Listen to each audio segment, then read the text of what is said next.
Hey there everyone! I found this chapter to be very interesting, mostly because it hit me right at home. It mentions that today most adults live long enough to get to know their grandchildren. This is because the life expectancy has lengthened. Then it goes on to say that this is true particularly for women. I recently lost 3 family members, all of them men. My grandfather on May 1st, 2014 at the age of 69, my other grandfather on April 25th, 2015 in his late 80s, and my great-uncle on April 24th in his early 60s. Both grandmothers and aunt are still alive and well today, but this just goes along to say how women's life expectancy has lengthened.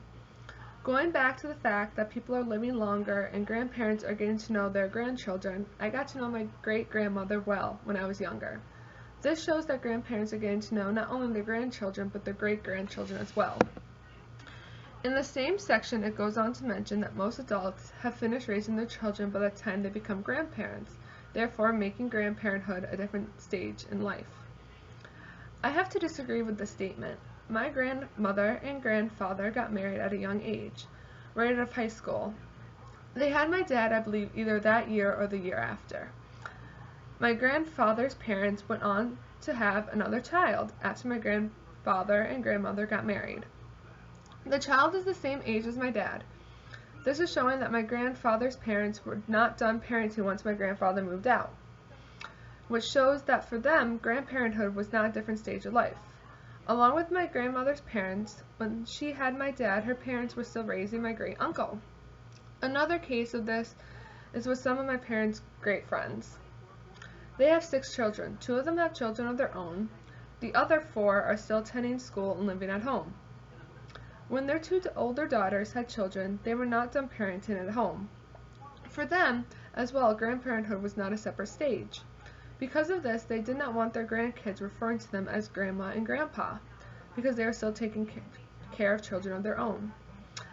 I get that birth rates are lower than they were in the past, but every family is different. Therefore, I do not feel that you can say grandparenthood is a different stage of life, because in many lives, it's not.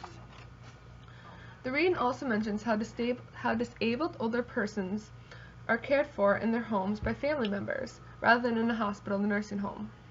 My grandfather, who passed away on April 25th, was cared for by my grandmother until 3 weeks before he passed. He was diagnosed with Alzheimer's many years prior, but my grandmother wanted to care for him, like he cared for her. With the help of my mom and her 3 sisters, my grandfather stayed at home in the care of family until he became a danger to himself. He was then moved to a hospital and eventually a nursing home where he passed. My other grandfather, who passed on May 1st, was diagnosed with lung cancer. He stayed at home in the care of my grandmother and family until it became hard for him to breathe. He was then moved to the hospital where he was eventually released. On the same day he was released, he passed away. My family likes to think that he wanted to be home and with family when he passed. My uncle was diagnosed with ALS in January and passed away April 24th. Throughout the 3 months, he was home under the care of my aunt and family. This chapter is really important to me because I could relate to many of the ideas and concepts that were mentioned. Hope you guys enjoyed my response and can't wait to hear from you.